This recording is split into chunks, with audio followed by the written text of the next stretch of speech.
Hi and welcome to the Fahad Hassan YouTube channel and also welcome to the course of the Linear Algebra. Maths behind artificial intelligence के course में हम linear algebra पढ़ रहे हैं। ये हमारी video session 4th होगी जिसमें हम जानेंगे कि वेक्टर नॉर्म्स क्या हैं, यानी हम अपने वेक्टर्स को किस तरह से नॉर्मलाइज कर सकते हैं। तो सेशन को फर्दर स्टार्ट करने से पहले मैं बताते चलूँ कि इससे रिलेटेड प्रीवियसली और अपकमिंग वीडियोस मेरे यूट्यूब चैनल पर मौजूद है। आप फहद हुसैन CS से सर्च करके यूट्यूब पर मेरे चैनल पर आ सकते हैं। इसके प्लेलिस्ट पर क्लिक करेंगे और तमाम वीडियोस जो कि डिफरेंट डिसिप्लिन्स की हैं वो यहाँ पर आपको मिल जाएंगी। इसके अलावा अगर जो कोड सेशन आप चाहते हैं या PPT फाइल फ्री डाउनलोड करना चाहते हैं तो आप मेरे blog Fahad Hussain CS blogspot.com पर आकर बआसानी फ्रीली ये तमाम चीज़ें डाउनलोड कर सकते हैं। लिहाजा अगर आप चैनल पर नए और चैनल को सब्सक्राइब नहीं किया तो चैनल को ज़रूर सब्सक्राइब करें ताकि अपकमिंग वीडियोज़ के हवाले से आपको बर वक्त जानकारी मिले और इसी तरह की नई चीज़ें बर वक्त आसानी के साथ आप सीख सकें। तो नॉर्मलाइजेशन हमारा बड़ा इंपॉर्टेंट टॉपिक होता है। आइदर आप किसी वेक्टर के साथ काम कर रहे हों या फिर आप मैट्रिक्स के साथ काम कर रहे हों। तो वेक्टर को नॉर्म करने के 3 बेसिक तरीके लीनियर अलजेब्रा में या मशीन लर्निंग के अंदर इस्तेमाल किए जाते हैं, जहाँ पर आप अपने वेक्टर वैल्यू को नॉर्मलाइज करके उसकी एक मैक्सिमम वैल्यू लेना चाह रहे होते हैं। सबसे पहला वेक्टर फॉर्म है जिसको हम L1 नॉर्म भी कहते हैं।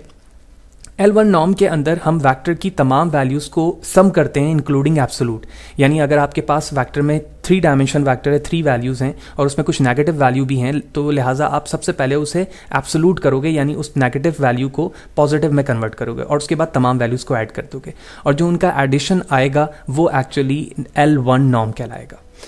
L2 जो सबसे ज़्यादा इस्तेमाल होता है, जिसको हम यूक्लिडियन डिस्टेंस के लिए भी इस्तेमाल करते हैं। इन फ्यूचर जब हम जाएंगे तो डिस्टेंस फार्मूले को देखेंगे जो कि मशीन लर्निंग के अंदर इस्तेमाल किया जाता है और ये सबसे ज़्यादा इस्तेमाल होने वाले डिस्टेंस फार्मूले में से है।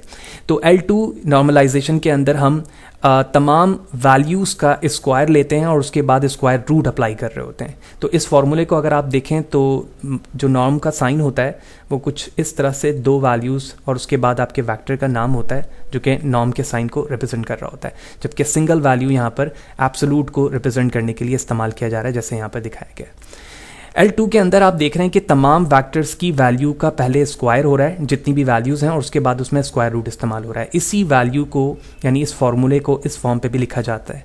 इसका मतलब ये है कि जो भी x की वैल्यू है आप उसका ट्रांसपोज लें और उसको मल्टीप्लाई कर दें x की वैल्यू से। यानी फॉर एग्जाम्पल आपके पास ओरिजिनली एक वेक्टर है इस तरह से 1 2 5, तो अब जब आप इसका ट्रांसपोज लेंगे तो इस वक्त ये रॉ वेक्टर है, तो ये ट्रांसपोज होने के बाद कॉलम वेक्टर हो जाएगा इस तरह से, और उसके बाद इन दोनों को आपस में मल्टीप्लाई किया जा रहा है और जो इसकी वैल्यू आएगी उसका स्क्वायर रूट लिया जाएगा।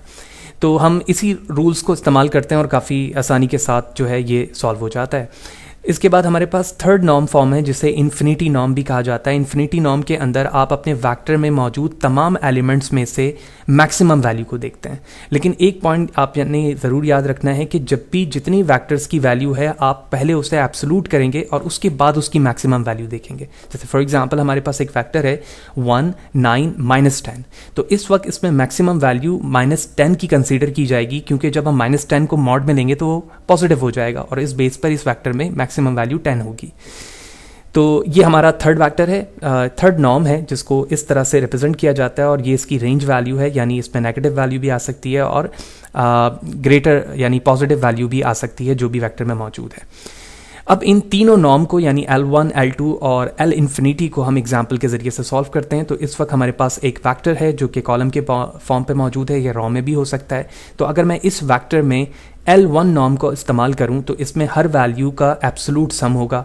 तो एब्सोलूट सम को अगर आप देखें तो 2 + 5 + 3, क्योंकि ये -3 है, जब एब्सोलूट होगा तो ये पॉजिटिव हो जाएगा और इन तमाम वैल्यूज़ को आप जब ऐड करेंगे तो द रिजल्ट विल बी 10। तो इसका मतलब ये हुआ कि इस x का नॉर्म जो है वो इस वक्त 10 है। सिमिलरली 2nd नॉर्म इसी वेक्टर पे अप्लाई करें तो सबसे पहले हमारे पास जो पहला एलिमेंट है वो 2 है, हमने 2 का स्क्वायर किया, दैट इज़ 4। सिमिलरली इसके बाद हमने 5 का स्क्वायर किया, दैट इज़ 25, और 3 का स्क्वायर किया तो 9। इन तमाम वैल्यूज़ को आपने ऐड किया, ऐड करने के बाद इसमें स्क्वायर रूट अप्लाई किया and that is approximately equal to 6.1644, which mean that is a value that's called a L2 norm of the vector x. And the last one is the infinity vector in which आप values को अगर आप देखें तो 2 3 and -3 है। अब -3 को हम positive 3 consider करेंगे by using a mod sign और इसके बेस पर absolute sign, and by using this form और इस पूरे vector में 5 हमारा सबसे